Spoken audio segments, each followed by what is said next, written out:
Bienvenue à tous. Que Dieu nous bénisse.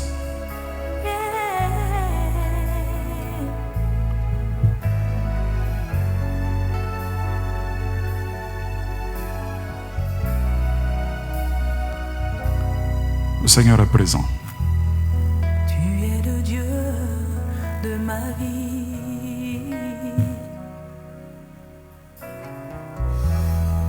En toi j'ai trouvé le salut.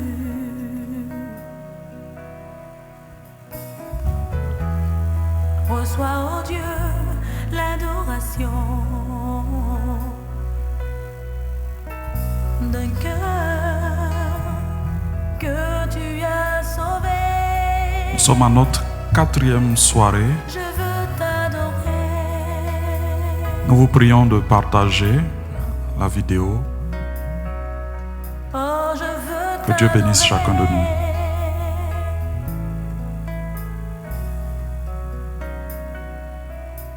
Je veux t'adorer.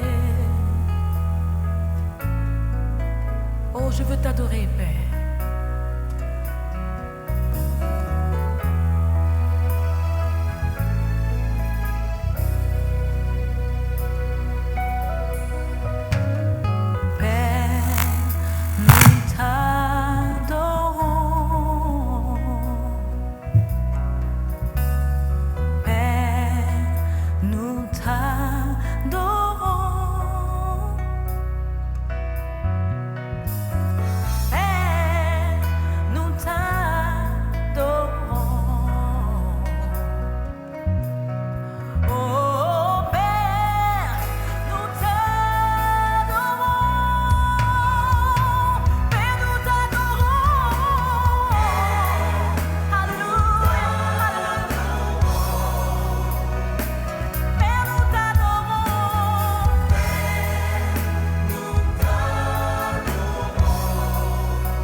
Tu es le roi des rois.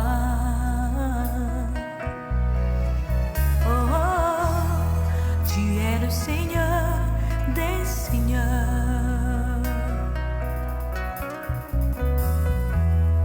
Et tu es digne d'être acclamé. Oh Jésus, nous t'acclamons.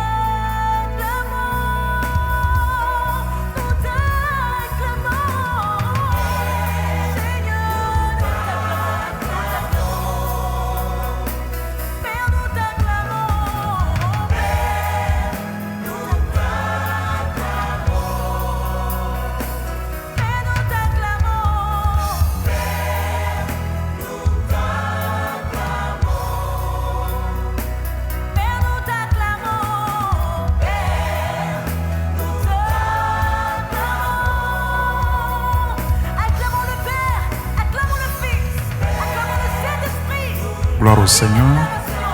Veuillez excuser ce retard. Celui qui fait des merveilles dans nos vies. Acclame-le encore plus fort. Alléluia. Alléluia. Que Dieu nous bénisse. Nous nous tenons devant sa face pour qu'il se révèle à nos cœurs, pour qu'il parle à nos cœurs, pour que nous soyons bénis par sa présence. Oh, alléluia. Oui, Seigneur, qui fait de grandes choses en vie. Approchons-nous du Père. Ouvrons nos cœurs et contemplons sa sainteté. Gloire au Seigneur. Soyez les bienvenus à ce temps. Nous confions ce temps, ce moment au Seigneur. Seigneur, nous te bénissons. Bénissons ton nom pour cette occasion que nous avons de nous approcher de toi. Ce soir, nous voulons que tu parles encore à nos cœurs. Alors que, Seigneur, nous nous tenons devant toi. Alors que, Seigneur, nous méditons sur cette œuvre glorieuse de la croix. Seigneur, parle à nos cœurs. Que ton Saint-Esprit se révèle à nos cœurs. Et que, Seigneur, nous puissions avoir une meilleure révélation, une plus grande révélation de Jésus-Christ. Merci Seigneur de bénir les cœurs de personnes qui sont connectées. Merci Seigneur de parler, de révéler au cœur. Merci Seigneur de bénir par ta grâce et par ta présence au nom de Jésus. Amen. Soyez les bienvenus. Nous sommes à notre 4e soirée de ce temps que nous avons intitulé la victoire de la Pâque pour les temps de crise. Nous l'avons déjà dit, la période de la Pâque pour le ministère de Jésus était un temps de crise, une crise profonde. Et Jésus a su traverser cette crise avec une force intérieure qu'il a retirée de sa communion avec Dieu. Et nous voulons continuer à méditer sa parole pour trouver et puiser ces richesses cachées en Christ qui vont nous être transmises par l'Esprit, par le canal de la méditation de la parole de Dieu. Que Dieu nous bénisse. Nous allons rentrer dans le vif du sujet. Si vous nous suivez, et si vous étiez avec nous ce matin, vous avez pu vous rendre compte que le récit évolue. Le récit évolue. Nous avançons au niveau des différents épisodes. Et la dernière fois, le Sanhédrin, qui est le grand conseil juif qui rend les jugements, s'était réuni.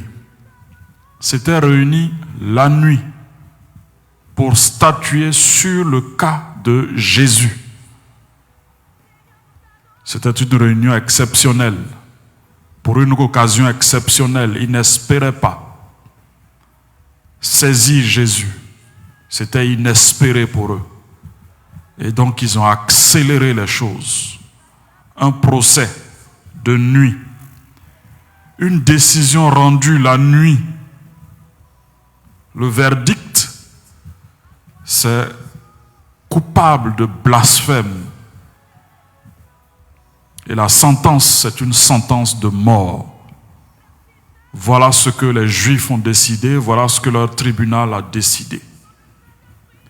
Et dans de pareils cas, les lois juives recommandent la lapidation.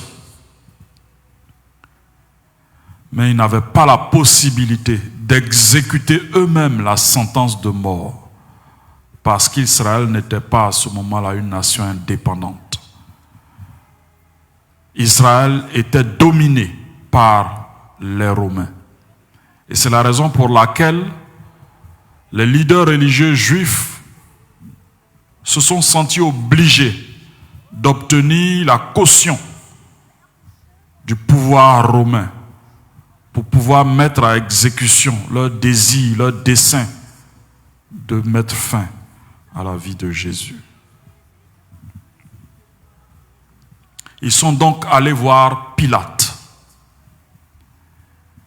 Et chez Pilate va se jouer un autre procès. On va passer d'un tribunal juif à un tribunal romain. Mais quand vous lisez le récit, apparemment, Pilate semblait seul à prendre les décisions. Alors, lors de ce procès, c'est un nouveau procès de Jésus devant Pilate, les leaders religieux juifs vont changer de rôle dans ce nouveau procès ou dans ce prolongement de leur procès juif. Ils vont changer de rôle. De juges qu'ils étaient dans le tribunal juif, ils vont devenir des procureurs dans le tribunal romain.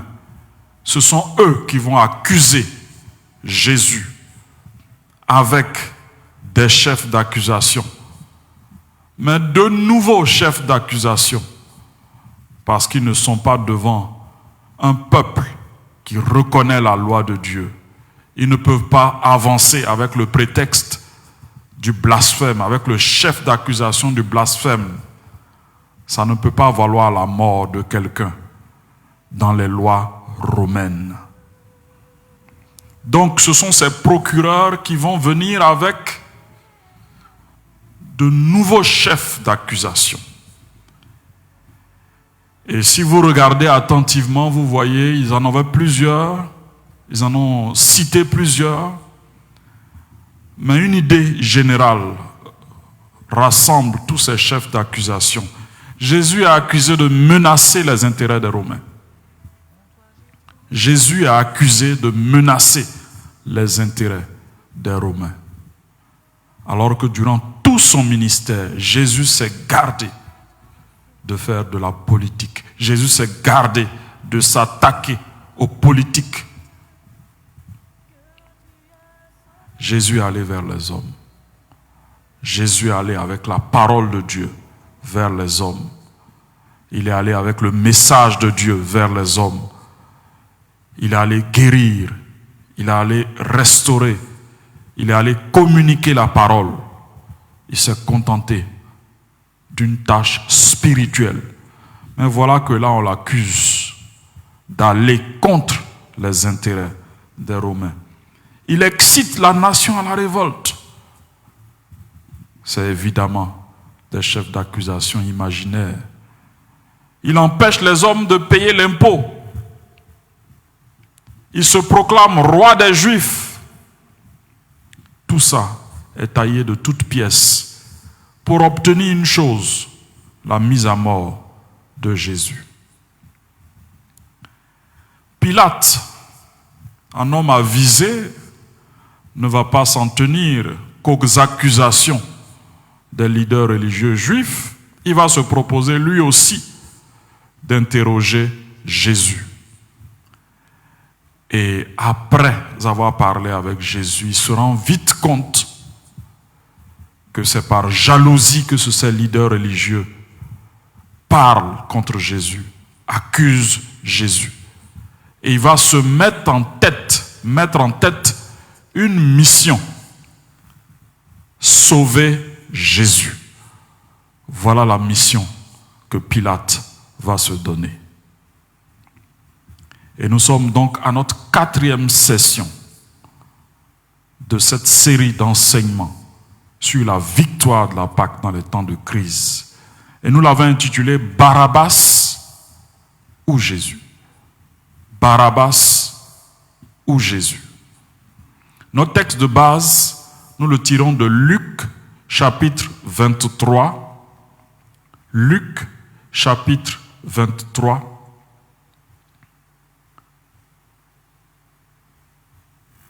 Et nous lirons les versets 13 à 25.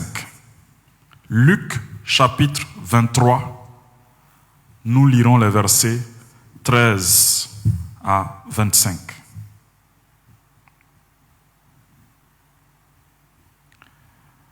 Je vous laisse le temps de trouver le texte pour ceux qui n'étaient pas avec nous ce matin. Ceux qui étaient avec nous ce matin connaissent déjà ce texte. Et donc, nous prenons ce texte et nous faisons la lecture.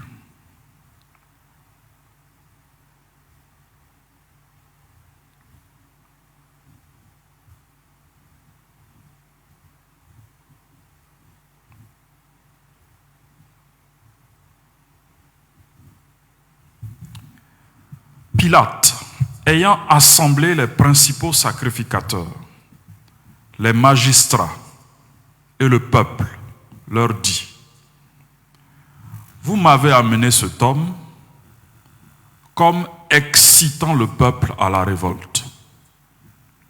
Et voici, je l'ai interrogé devant vous. Et je ne l'ai trouvé coupable d'aucune des choses dont vous l'accusez. Hérode non plus, car il nous l'a renvoyé, et voici, cet homme n'a rien fait qui soit digne de mort. Je le relâcherai donc après l'avoir châtié. À chaque fête, il était obligé de leur relâcher un prisonnier. Ils s'écrièrent tous ensemble, « Fais mourir celui-ci et relâche-nous Barabbas. » Cet homme avait été mis en prison pour une sédition. Nous parlons bien sûr de Barabbas, qui avait eu lieu dans la ville, et pour un meurtre. Pilate leur parla de nouveau dans l'intention de relâcher Jésus. Et ils crièrent, « Crucifie, crucifie-le !» Pilate leur dit pour la 3e fois, « Quel mal a-t-il fait?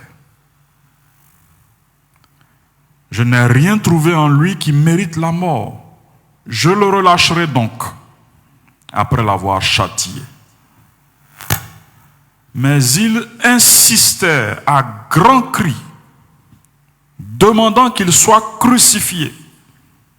Et leurs cris l'emportèrent. Pilate dit que ce qu'il demandait serait fait. Il relâcha celui qui avait été mis en prison pour sédition et pour meurtre et qu'il réclamait, et il livra Jésus à leur volonté. C'est la parole du Seigneur. Que Dieu nous éclaire, qu'il ouvre nos entendements et nous fasse du bien. Je voudrais développer 3 points. Je veux parler en premier lieu de la tentative de Pilate. Pilate s'est mis en tête de sauver Jésus. Nous allons parler de cette tentative. Ensuite, nous parlerons du rôle de la responsabilité du pouvoir romain dans les événements qui se produisent ici. Et enfin, nous parlerons du salut de Barabbas. Le salut de Barabbas. Donc voilà ces 3 points que nous voulons toucher. Parlons en premier de la tentative de Pilate de sauver Jésus. Pilate s'est mis en tête de sauver Jésus.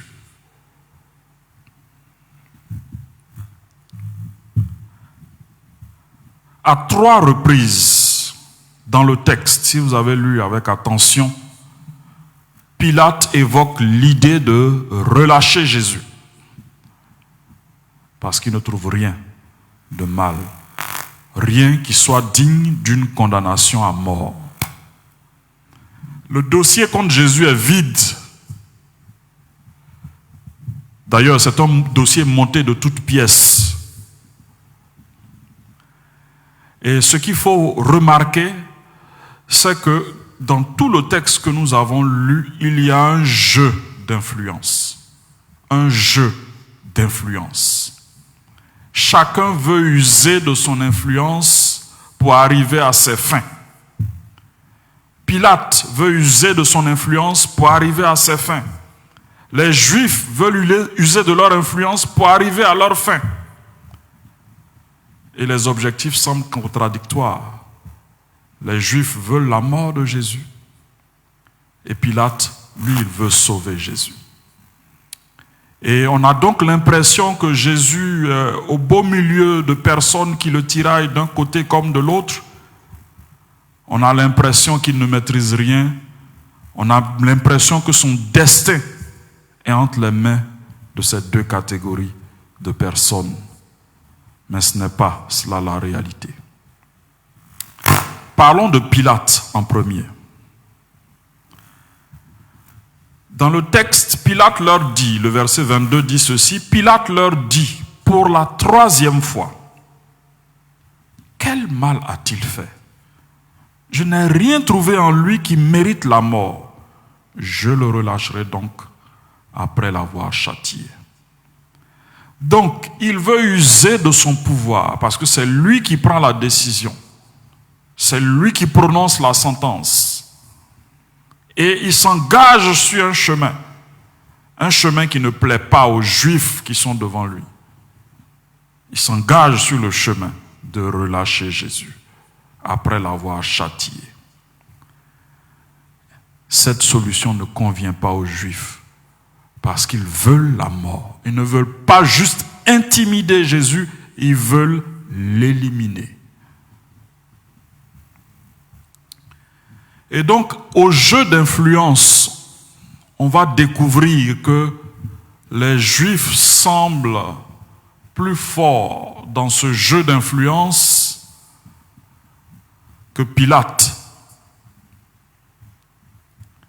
Et je voudrais remarquer ceci.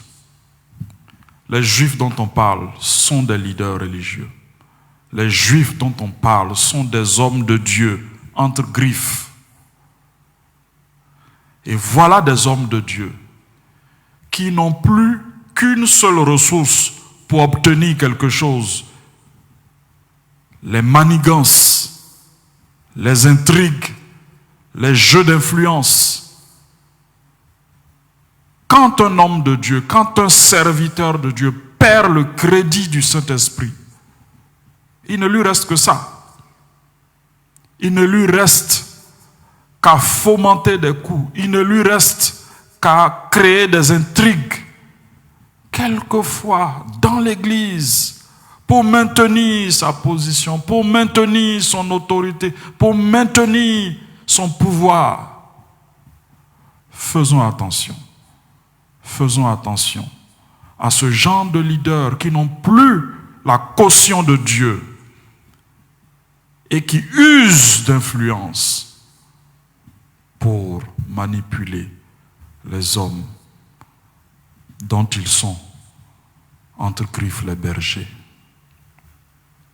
Donc voilà ces Juifs, hommes de Dieu, qui n'ont que la ruse, qui n'ont que les coups bas pour arriver à leur fin.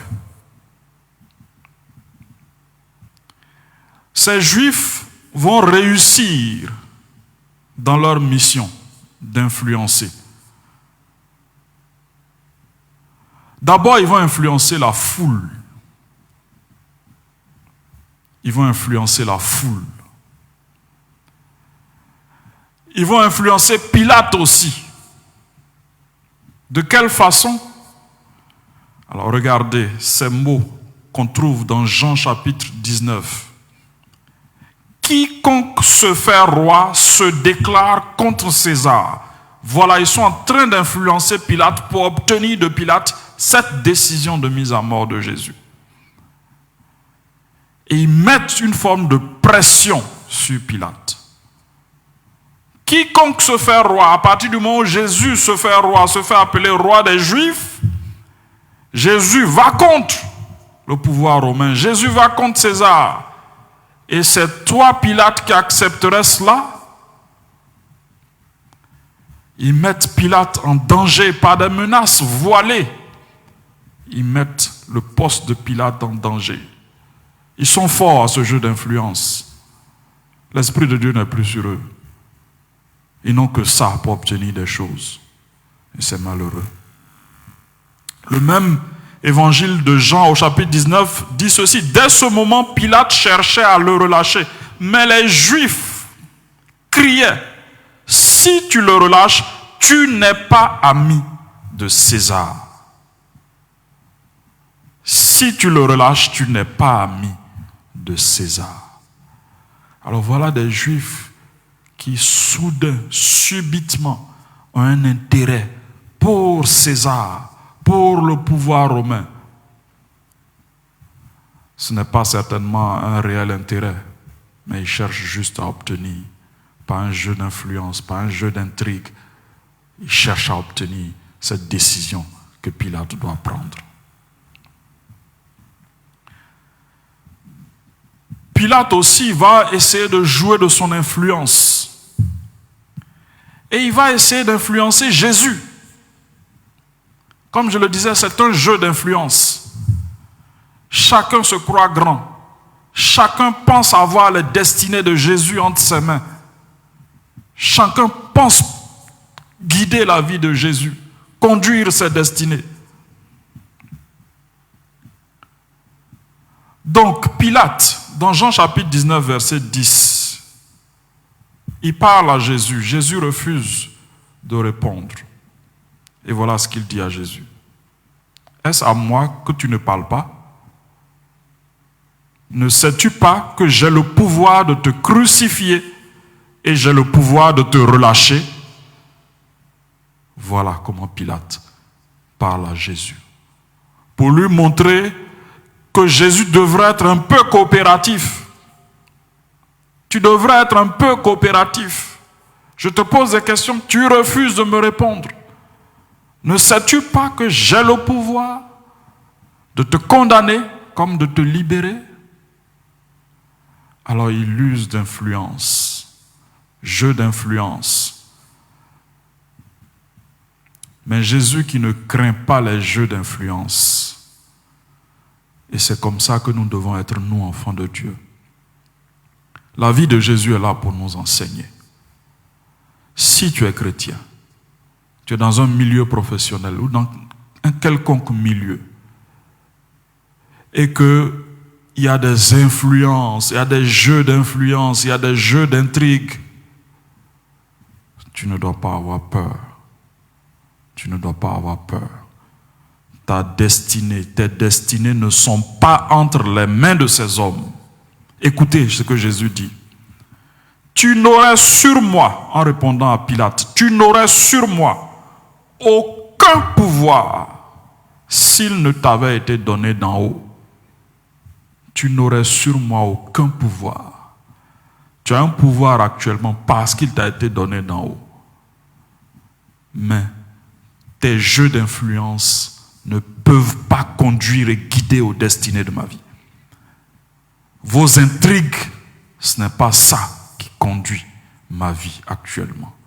Et en tant qu'enfants de Dieu, nous devons savoir connaître notre position et ne pas, en des temps de crise, ça peut être des crises professionnelles, ne pas être de ceux qui sont victimes dans leur esprit, alors que les choses ne sont même pas arrivées très loin.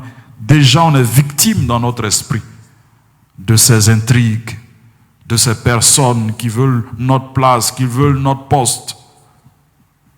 Ce n'est pas à nous de trembler. Notre avenir, c'est entre les mains de notre Dieu. Ce n'est pas entre les mains de ceux qui font des intrigues. Donc, Hérode pensait détenir la destinée de Jésus entre ses mains. Et les Juifs, eux, ils pensaient que cela était en train de leur échapper, puisqu'ils voyaient Pilate en train de vouloir aller dans un autre sens. Donc, voilà ce jeu d'influence. Mais Jésus, au milieu de tout ça, était serein, calme, car aucune intrigue, aucune menace ne peut prévaloir sur Jésus. Et c'est le cas de nous, enfants de Dieu. Donc, voilà ce jeu d'influence auquel Hérode pensait sur lequel Hérode pensait avoir la victoire. Nous voulons parler du deuxième point, le rôle de Rome, le rôle, la responsabilité des Romains dans cette affaire.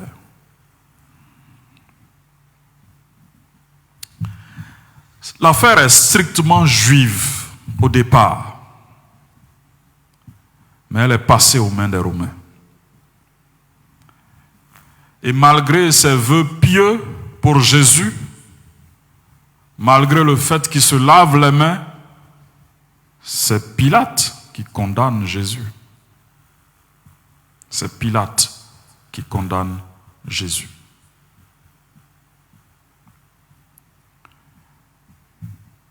C'est le pouvoir romain qui prononce la sentence de mort par l'intermédiaire de Pilate. Et la peine de mort, la crucifixion, c'est une peine romaine. Ce n'est pas une façon de donner la sentence de mort propre aux Juifs, non. La crucifixion, c'est dans la tradition des Romains. Donc les Romains ont une responsabilité pour ce qui est de la mort de Jésus. De la même façon que les Juifs ont une responsabilité, et une responsabilité qu'ils ont osé revendiquer en disant que le sang de Jésus tombe sur eux et tombe sur leurs enfants. Donc, les Juifs avaient une responsabilité dans cette mort. Les Romains avaient aussi une responsabilité dans cette mort de Jésus. Mais je voudrais parler d'une autre catégorie de personnes qui ont aussi une responsabilité dans la mort de Jésus. Vous ne vous y attendez peut-être pas, mais c'est toi et moi. Nous avons une responsabilité dans la mort de Jésus. Comment? Comment pouvons-nous avoir une responsabilité dans quelque chose, dans une chose dans laquelle nous ne sommes pas impliqués? Si. Je suis responsable de la mort de Jésus. Tu es responsable de la mort de Jésus. Pourquoi? C'est à cause de ton péché, c'est à cause de mon péché que nous sommes, nous aussi, responsables de la mort de Jésus. C'est à cause de mon péché que Jésus est allé à la croix. Mon péché a contribué au fait qu'il aille à la croix pour payer le prix. Et donc, ça peut être facile de dire, c'est les Juifs qui l'ont tué. C'est les Romains qui l'ont tué. Mais mon péché l'a tué aussi. Ton péché l'a tué aussi. Et c'est très important de le saisir. Il n'y a pas que ces Juifs et ces Romains qui sont responsables de la mort de Jésus. Toute l'humanité est responsable de la mort de Jésus. Parce que Jésus est allé mourir à cause du péché. Et donc tous ceux qui ont commis un péché sont quelque part responsables de sa mort. Quand j'étais plus jeune, quand je me suis converti et que je méditais sur la mort de Jésus, je méditais surtout sur les souffrances qu'il a pu endurer, sur ces coups qui lui ont été portés, sur ces pointes qui sont entrées dans ses mains, dans ses pieds.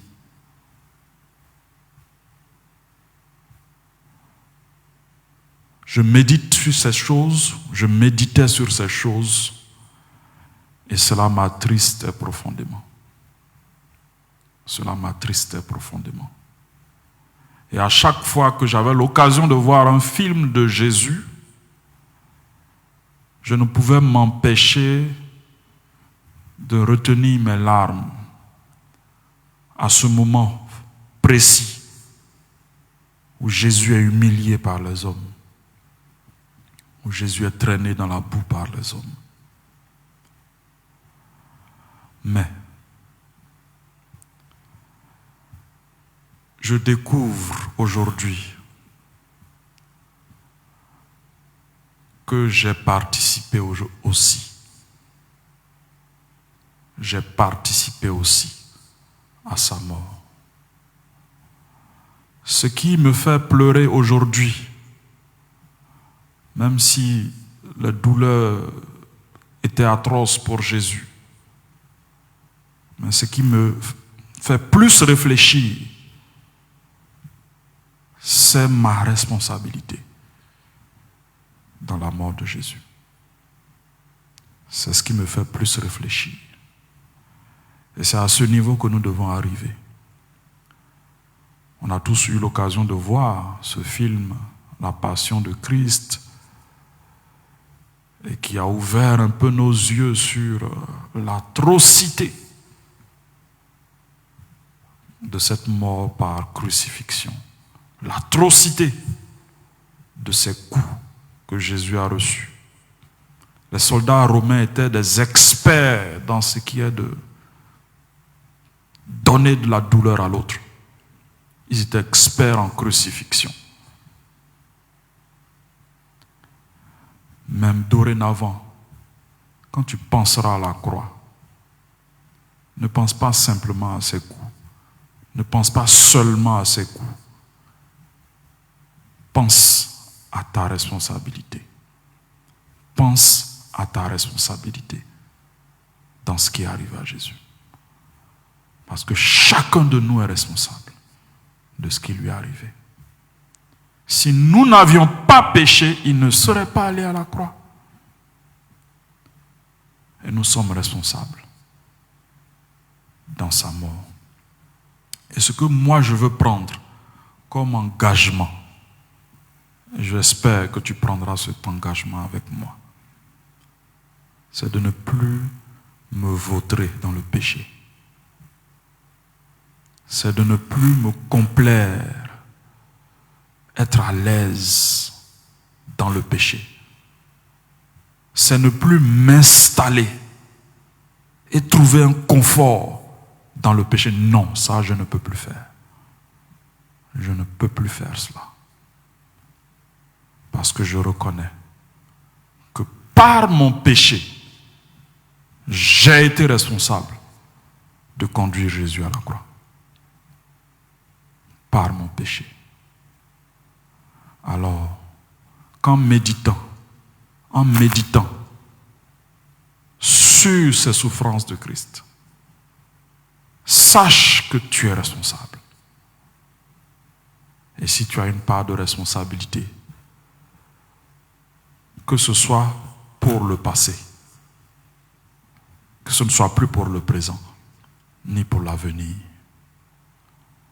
Si tu t'es vautré dans le péché, si tu t'es installé confortablement dans le péché, à partir d'aujourd'hui, que ce soit du passé, parce que tu es responsable de la mort de Jésus. Ton péché l'a conduit à la croix. Mon péché l'a conduit à la croix. Que Dieu ouvre tes yeux sur l'horreur du péché. Le péché est une chose dégoûtante, dégoûtante, dégoûtante. Et si tu veux voir la laideur du péché, regarde à ce que Jésus a subi. Jésus a été défiguré par ces experts, soldats romains, experts dans la douleur, experts dans le mal. Jésus a été défiguré. Si tu ne penses pas que le péché est une chose grave, c'est que tu n'as pas suffisamment médité sur ce qui est arrivé à Jésus. Il a accepté que ça lui arrive. Il a souffert quand ça lui est arrivé. Mais c'est pour te communiquer un message. C'est pour te communiquer un message. C'est laid le péché. C'est laid. C'est désagréable. C'est immonde aux yeux de Dieu. Dieu n'aime pas le péché. Et quel qu'il soit le péché, l'enfant de Dieu doit devenir quelqu'un qui est allergique au péché. Nous devons tous devenir des hommes allergiques, des femmes allergiques au péché. Nous ne devons pas trouver de plaisir ou de confort dans le péché. À chaque fois que tu penseras à t'installer dans le péché, pense aux souffrances de Christ. Pense à ce qu'il a enduré. Pense à son corps qui a été déchiqueté par des pointes, des fouilles avec des pointes sur les bouts. À chaque fois que tu voudras t'installer dans le péché, pense à ce que Jésus a subi. Ça a été porté par écrit pour que tu comprennes combien Dieu a en horreur le péché. Et c'est à cause du péché que Jésus a subi ces choses. Si tu entends la voix de Dieu maintenant, saisis l'occasion. Et puis répands-toi sincèrement. Et puis saisis cette occasion que Dieu te donne. Parce que la parole de Dieu contient la vie. Saisis cette vie qui est dans la parole. Et puis libère-toi de ce péché. Dieu n'a pas dit que tu ressemblerais à un pécheur invétéré. Non. Son image en toi, c'est une image de sainteté. Pas une image de pratiquant du péché. Alors saisis le message de Dieu. Il n'y a pas eu que les Romains qui étaient responsables. Il n'y a pas eu que les Juifs qui étaient responsables. J'ai été responsable. Tu l'as été. Mais nous l'avons été pas pour perpétuer un cycle de péché dans nos vies. Quand Dieu a ouvert suffisamment nos yeux sur l'œuvre de la croix, c'est cette œuvre de la croix qui nous délivre. Oui, elle a la capacité de nous délivrer. Quand tu méditeras suffisamment sur ce qui est arrivé à Jésus, ça va te délivrer. Ça va te délivrer. Le dégoût du péché va commencer à venir. Quand tu vas voir ce que le péché a causé comme effet à Jésus. Je voudrais terminer en parlant du salut de Barabbas. Comment Barabbas apparaît dans ce récit? C'est toujours dans le jeu d'influence que Barabbas est apparu. C'est toujours le même jeu d'influence. Pilate qui veut jouer de son influence, les Juifs qui sont un peu plus rusés, qui jouent aussi de leurs influences. Et puis à la fin, on essaie de voir qui va obtenir ce qu'il voulait. Barabbas, quand vous regardez toute l'attitude de Pilate, Barabbas semblait être comme le joker de Pilate.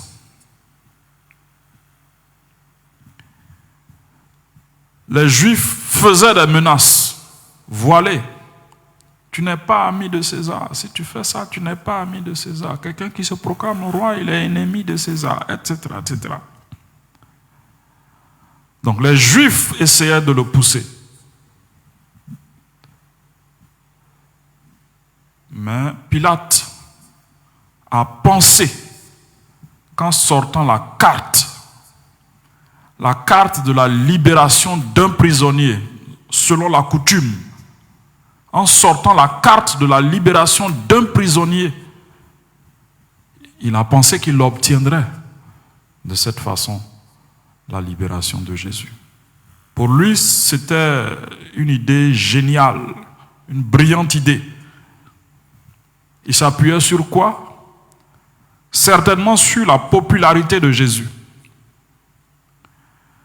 Alors, il voit que les leaders religieux n'ont pas de bonnes intentions. Il veut libérer Jésus, il veut sauver Jésus.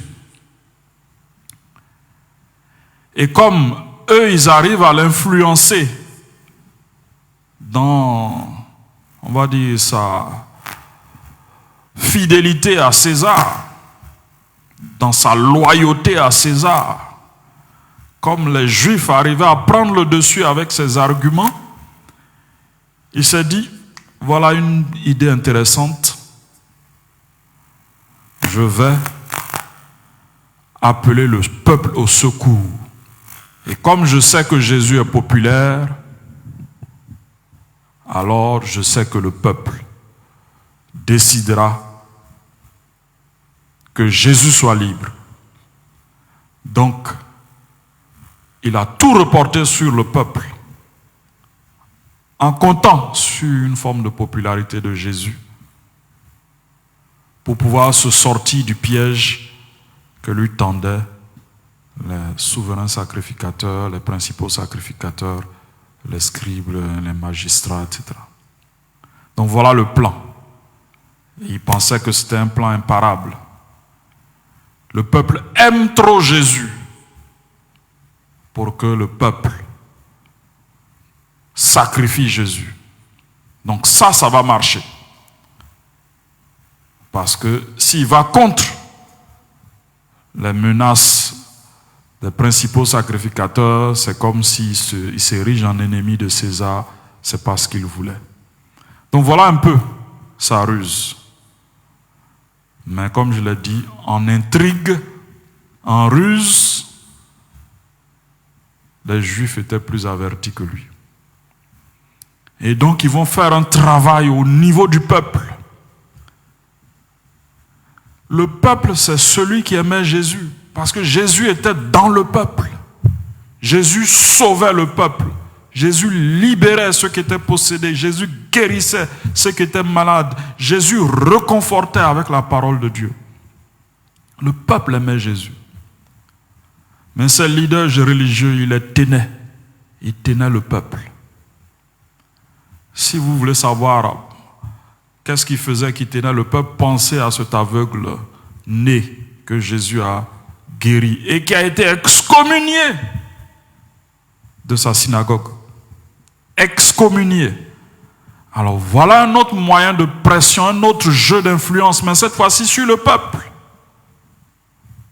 Si vous ne sacrifiez pas Jésus, si vous ne choisissez pas Barabbas, vous n'allez plus venir au temple. On va vous excommunier, vous tous. Jeu d'influence. La Bible ne nous rapporte pas les détails, mais on peut bien imaginer qu'ils ont dû utiliser des choses, des arguments pour convaincre le peuple d'abandonner Jésus. Et ils sont arrivés à leur fin. Et voilà donc comment Barabbas se retrouve libre. Libre. Libre. Et c'est Jésus qui est condamné. L'histoire de Barabbas, je pense qu'elle est dans la Bible, elle est dans le Nouveau Testament pour un message en particulier. Parce que l'histoire de Barabbas, c'est ton histoire, c'est mon histoire. L'histoire de Barabbas, c'est ton histoire, c'est mon histoire. Barabbas est reparti libre pendant que Jésus était crucifié sur la croix. Est-ce que c'est logique?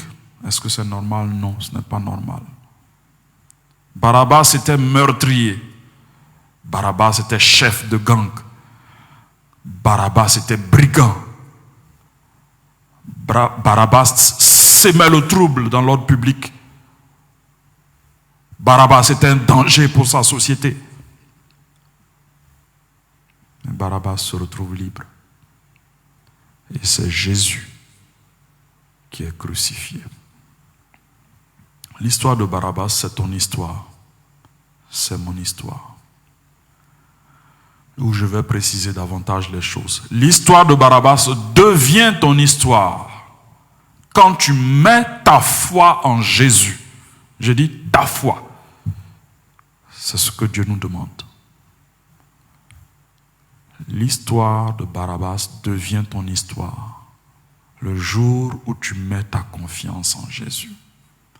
Ce jour-là, tu repars libre. Alléluia. Tu repars libre. Libre. Libre de trois choses. Libre du péché. Libre de la maladie. Libre de la mort. Tu repars libre. Il a porté tout ça sur lui. Il a porté le poids du péché. Il a porté la mort. Il a porté la maladie sur la croix. Alors le jour où tu mets ta confiance en Jésus, pour savoir ce qui t'arrive, pense à ce qui est arrivé à Barabbas. Barabbas n'était pas quelqu'un de bien. Ça veut dire quoi? Que Dieu n'attend pas que tu deviennes quelqu'un de bien pour te sauver. Il attend juste que tu aies la foi en Jésus pour te sauver. Devenir quelqu'un de bien, c'est un processus. Ça s'appelle la sanctification, mais c'est quand tu es converti que tu entres dans ce processus. Alors si tu penses être juste, être meilleur avant de venir à Dieu, ça ne va jamais arriver. C'est au moment où tu es mauvais et que le Saint-Esprit parle à ton cœur, se révèle à ton cœur, et puis ouvre ton cœur à la parole. C'est ce jour-là, pendant que tu es encore mauvais, mais que l'Esprit a commencé à toucher ton cœur, c'est ce jour-là que tu donnes ta vie à Jésus. Et puis c'est la responsabilité de Jésus de te changer après. C'est clair que tu as une part aussi de responsabilité. Voilà ce qui t'arrive le jour où tu mets ta foi en Jésus. Et ça, c'est ça qu'on appelle l'évangile. La bonne nouvelle. C'est cela. Il ne peut pas y avoir de bonne nouvelle s'il n'y a pas Jésus sur la croix et Barabbas libre.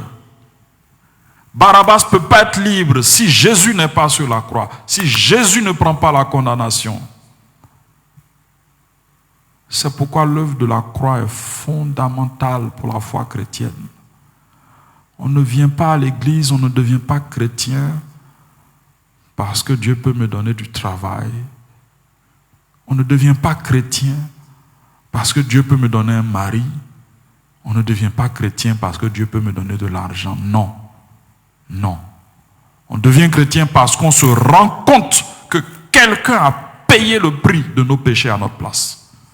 Et que nos péchés nous séparent de Dieu.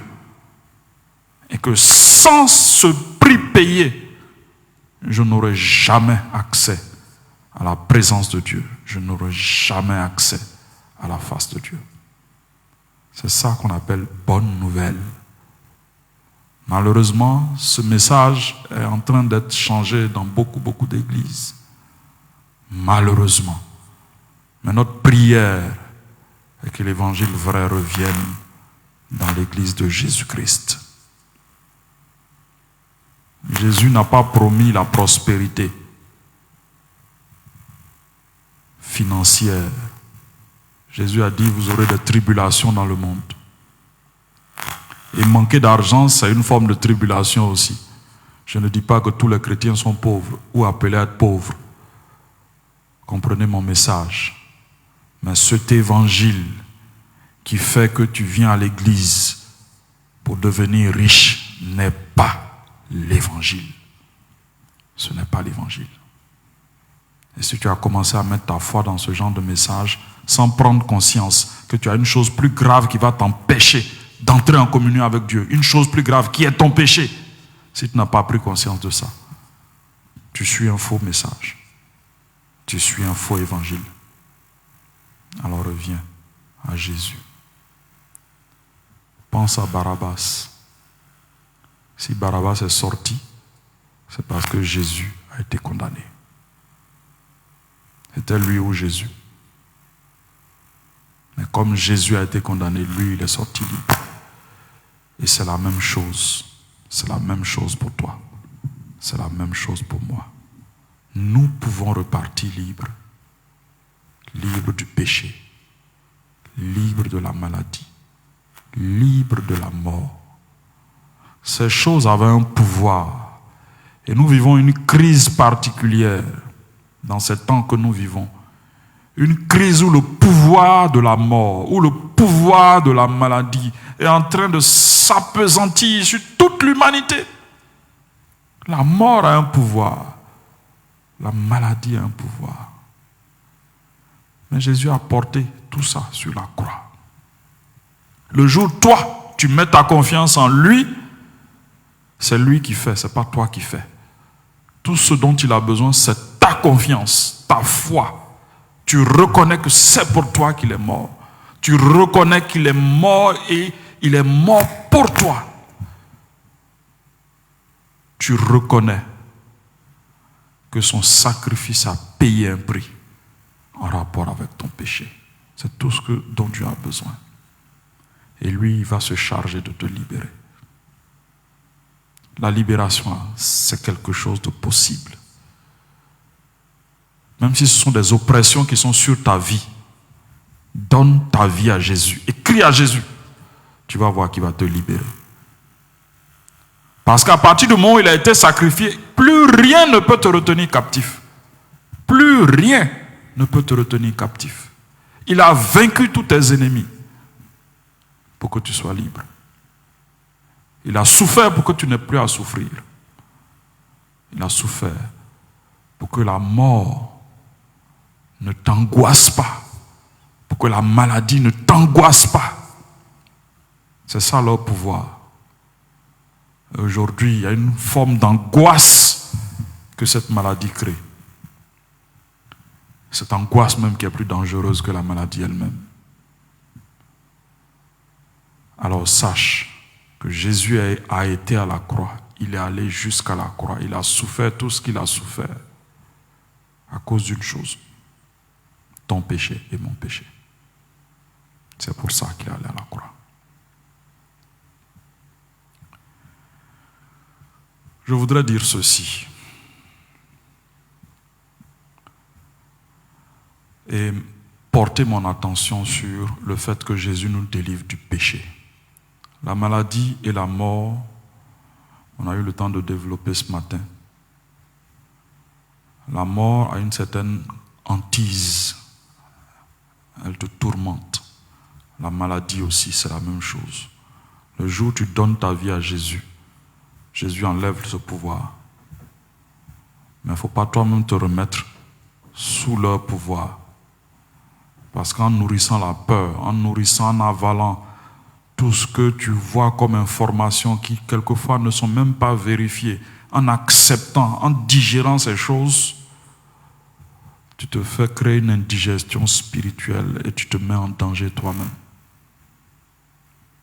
Mais quand tu es en Jésus, quand ta foi est en Jésus, quand tu es connecté à Jésus, la mort et la maladie n'ont plus de pouvoir sur toi. C'est la réalité de la parole de Dieu. L'œuvre de la croix libère du péché. Je l'ai dit tout à l'heure. Si tu as aimé le péché, tu as trouvé du plaisir dans le péché, tu sais que tu n'as pas encore médité suffisamment sur ce qui est arrivé à Jésus. Prends le pari. Prends ta Bible. Lis les derniers chapitres des évangiles. Lis-les tous. Ils ne sont pas nombreux. C'est quelquefois 3, 4 chapitres. Lis-les. Et laisse le Saint-Esprit parler à ton cœur. Et ce dégoût pour le péché, là, Dieu va créer ça en toi. Et tu vas voir que tu ne vas plus retourner à ces choses. Le péché crée aussi la culpabilité. Une mauvaise conscience. Un éloignement de Dieu. Voilà tout ce que le péché crée. Mais tout ça, là, Jésus a vaincu. Jésus a vaincu ces choses. Romains 8, 34 nous dit ceci. Qui les condamnera? Qui condamnera les élus de Dieu? Christ est mort. Alléluia. C'est merveilleux ces paroles que nous lisons là. C'est parce que Christ est mort que personne ne peut te condamner. S'il n'était pas mort, on pourrait te condamner. Mais comme il est mort, personne ne peut venir parler. Aucune langue ne peut se lever contre toi et prévaloir contre toi. Son sacrifice est suffisant. Donc Christ est mort et bien plus. Sa mort est suffisante, mais bien plus, il est ressuscité. Bien plus, il est à la droite de Dieu. Ça veut dire quoi? Il est dans une position où il règne. Donc tu n'as pas à craindre. Jésus est celui qui règne. Bien plus. Et il intercède pour nous. Non seulement il est sorti vivant de la mort, mais il est assis à la droite de Dieu. Il règne.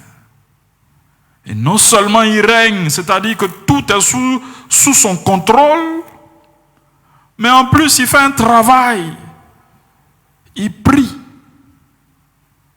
Il intercède pour toi. Alors tu ne dois pas prendre peur. Jésus est mort et sa mort a brisé le lien qui t'enchaînait au péché. Il y a un lien qui fait que tu es lié au péché. Sa mort a brisé ce lien et tu dois le croire. Si tu n'y crois pas, tu ne vas pas expérimenter la victoire sur le péché. Tu dois d'abord croire que ce lien a été brisé par Jésus. Le lien, cette force qui te pousse à pécher tout le temps, Jésus a brisé ce lien. Tu crois à ça d'abord. Et puis tu expérimentes la libération après. Alléluia. Sa mort a fermé toutes les bouches qui pouvaient t'accuser. Et je vous lis Apocalypse 12, verset 11, qui dit ceci. Ils l'ont vaincu. Ceux qui ont cru en Jésus l'ont vaincu. À cause de quoi? Du sang de l'agneau.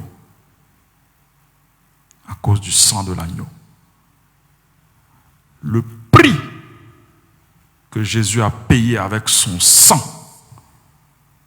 est suffisant pour faire taire le diable.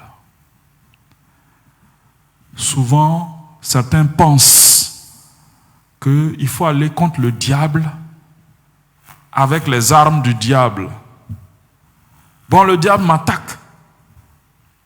Je vais aller voir un féticheur, je vais aller voir un sorcier. Non, non, non, non, non. La Bible dit, ils ont vaincu le diable. Ceux qui ont cru en Jésus ont vaincu le diable. À cause de quoi? Du sang de l'agneau. Et à cause de la parole de leur témoignage. Ils n'ont pas eu honte de Jésus. Ils ont proclamé Jésus tout haut. Ils ont proclamé leur appartenance à Jésus. Et de cette façon, ils ont vaincu le diable. Alléluia. Oui, on peut vaincre le diable. Je termine avec ce verset. 1 Jean 5, verset 4. Car tout ce qui est né de Dieu triomphe du monde.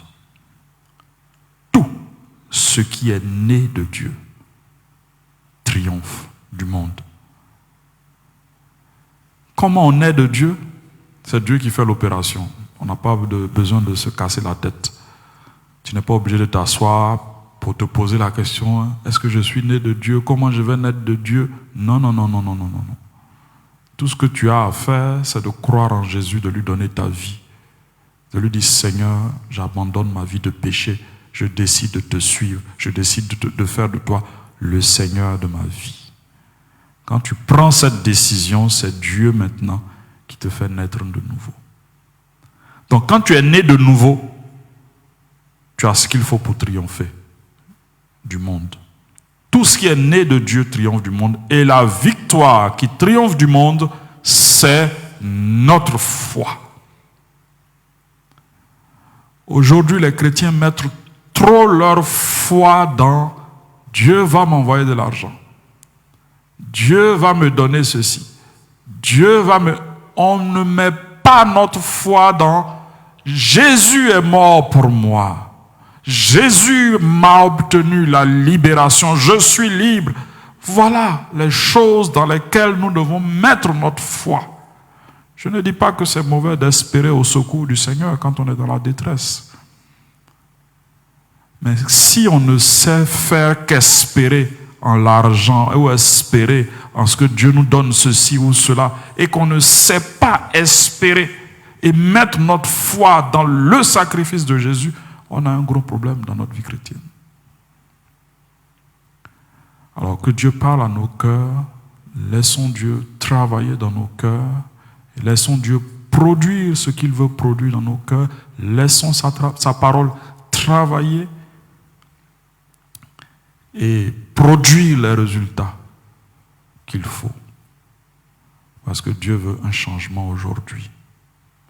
Jésus n'est pas allé à la croix pour rien. Jésus n'a pas souffert pour rien. Alléluia. Il a souffert pour que dans ses souffrances, toi tu sois dégoûté. C'est-à-dire ces souffrances te dégoûtent du péché. C'est ça le sens des souffrances de Jésus. Ce n'est pas pour que tu te lamentes sur il a pu ressentir telle douleur, il a pu ressentir telle douleur. Non, non, non, non, non, non, non. Les souffrances de Jésus t'apprennent le dégoût du péché. Alors médite sur ces souffrances et Dieu te communiquera ce dégoût pour le péché. Dieu veut une église pure, sans tache, une église qui est totalement dévouée à son Seigneur qui s'est livré pour elle. Le bon berger donne sa vie pour ses brebis. C'est ce que Jésus a fait. Et nous avons beaucoup de joie à connaître ce Jésus. Nous avons beaucoup de plaisir à le connaître, à lui parler, à marcher avec lui tous les jours, à avoir sa parole qui nous accompagne. C'est cela nos grâces. Que Dieu te bénisse. Que Dieu te bénisse. Et bénisse la décision que tu prendras aujourd'hui pour dire arrière au péché. Pour dire arrière à ces habitudes qui se sont installées dans ta vie. Que Dieu te bénisse, te renouvelle, te fortifie, te change. Fasse de toi un homme nouveau, une femme nouvelle. Car sa parole, c'est elle qui est la source de la vie. Tu as entendu sa parole, la vie est dans sa parole. Saisis le moment, le temps, pendant que la parole est chaude dans ton cœur. C'est là où tu dois prendre la décision. N'attends pas demain. Pendant que l'action du Saint-Esprit est sur ton cœur, c'est là que tu dois réagir. C'est là que tu dois te prosterner. C'est là que tu dois t'humilier. Nous prions et nous allons terminer. Seigneur, merci d'avoir parlé à nos cœurs ce soir. Nous te disons merci. Nous n'arriverons jamais à comprendre ce que tu as souffert, ce que tu as enduré pour notre salut. Nous n'arriverons jamais à comprendre. Mais nous voulons que ça nous instruise. Nous voulons que ça nous enseigne à nous éloigner du péché. Nous voulons que ça nous enseigne à nous rapprocher de toi. Seigneur, fais-le pour tous ceux qui t'écoutent, pour tous ceux qui s'attendent à toi. Fais-le. Fais-le. Et que chacun expérimente, entre dans une vie qui est nouvelle, abondante, où le péché n'est plus la chose récurrente, mais où l'adoration est la chose récurrente, où la prière, la méditation est la chose récurrente, où la joie de Dieu est la chose récurrente. Seigneur, visite particulièrement cet homme, cette femme qui se tient devant toi actuellement. Visite particulièrement. Communique la grâce de ton esprit. Communique la plénitude de ton esprit. Réveille les esprits. Et accorde une effusion de ton esprit. Parce que tu es Seigneur. Et tu n'es pas limité par les hommes, ni par les circonstances, ni par une crise quelconque. Ton œuvre se poursuit tranquillement, inlassablement dans les cœurs. Car tu règnes sur toutes choses. Fais du bien à ton Église en Côte d'Ivoire, dans le monde entier. Ramène tous ceux qui se sont éloignés de l'évangile simple. Jésus est mort pour les péchés. Il est ressuscité le 3e jour. Ramène l'Église à ce message central.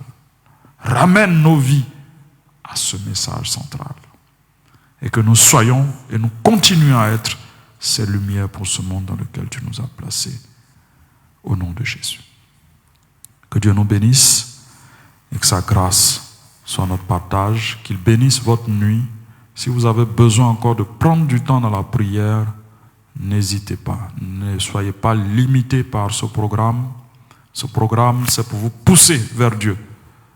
Et si vous avez été poussé, restez dans la présence du Seigneur. Car Dieu veut continuer à vous parler. Que Dieu vous bénisse, vous accorde une excellente nuit au nom de Jésus.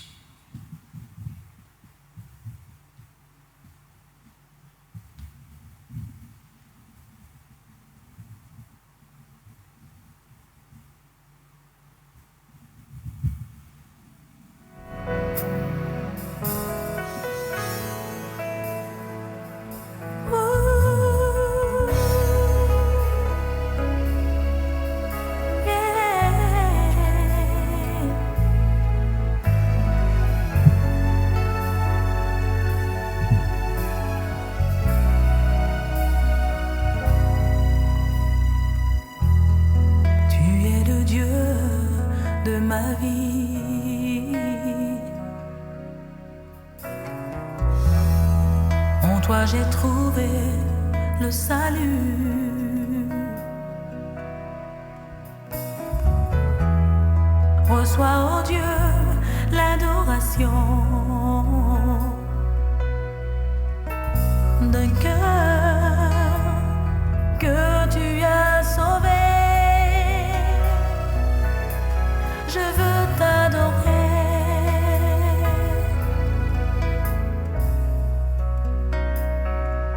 Oh, je veux t'adorer.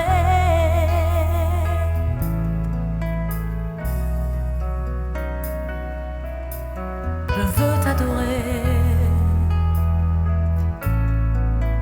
Oh, je veux t'adorer, Père.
Approchons-nous du Père, ouvrons nos cœurs et contemplons sa sainte face.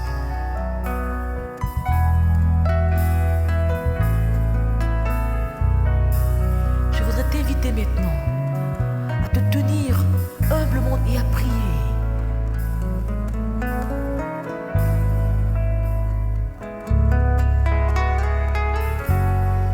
maintenant, approche-toi de ton Père. C'est ton Créateur. Il est prêt à te remplir de sa vie. Sois sincère. Il vient maintenant, approche-toi. À ses pieds, humilie-toi. Il est prêt maintenant à te visiter. Parle-lui. De tout ton cœur, dis-lui simplement. J'ai entendu parler de toi, Seigneur. Et je réponds à ton appel. Donne-moi, Seigneur, de pouvoir expérimenter ta grâce. Oh, viens me libérer. Donne-moi de chanter ton glorieux nom et ton amour. Donne-moi ta vie, Seigneur, et ton esprit, pour que je puisse t'adorer.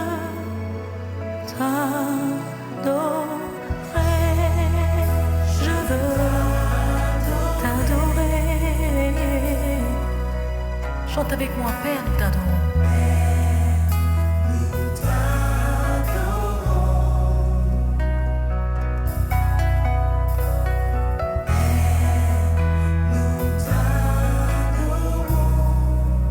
Oh, nous t'adorons, Saint-Esprit.